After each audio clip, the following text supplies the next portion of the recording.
मातामाय येथे नवी आशा नवी दिशा ग्रुपच्या मार्फत आपण होलिका दहनाचा कार्यक्रम या ठिकाणी साजरा करत आहोत। सर्वप्रथम मी होलिका दहनाच्या व धुलिवंदनाच्या सर्व ग्रामवासियांना शुभेच्छा देतो।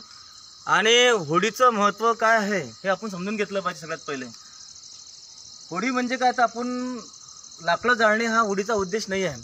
होळीचा उद्देश असा आहे की आपण आपल्या परिसरातला परिसर आपण स्वच्छ केला पाहिजे आणि परिसरामध्ये जो केर कचरा निघाला त्याची आपण होळी केली पाहिजे।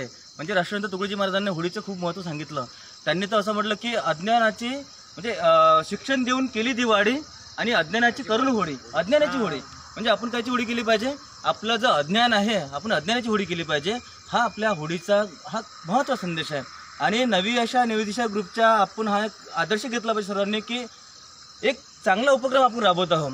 आपण आपल्या या मंदिराच्या परिसरातील सर्व केर कचरा सकाळी श्रमदान आपण घेतलं आणि श्रमदानामध्ये सर्व केर कचरा जमा करून आणि आपण त्या केर कचऱ्याची संध्याकाळी आपण अशी होळी केलेली आहे।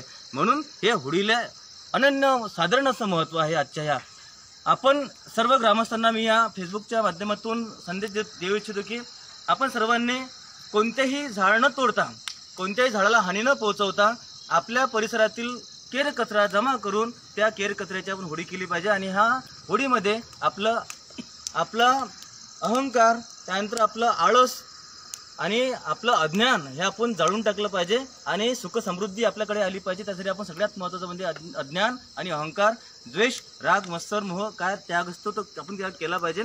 पुनश्च एकदा मी सर्वांना होलिका दहनाच्या शुभेच्छा देतो व ही होळी उद्याचं धुलिवंदन सर्वांना आनंदाचं जावो, सुखरूप जावो आणि सर्वांनी काळजीपूर्वक आपल्याला रंग खेळायचा आहे। कोणत्याही प्रकारचं कोणाला इजा होणार नाही याची दक्षता घ्यायची आहे।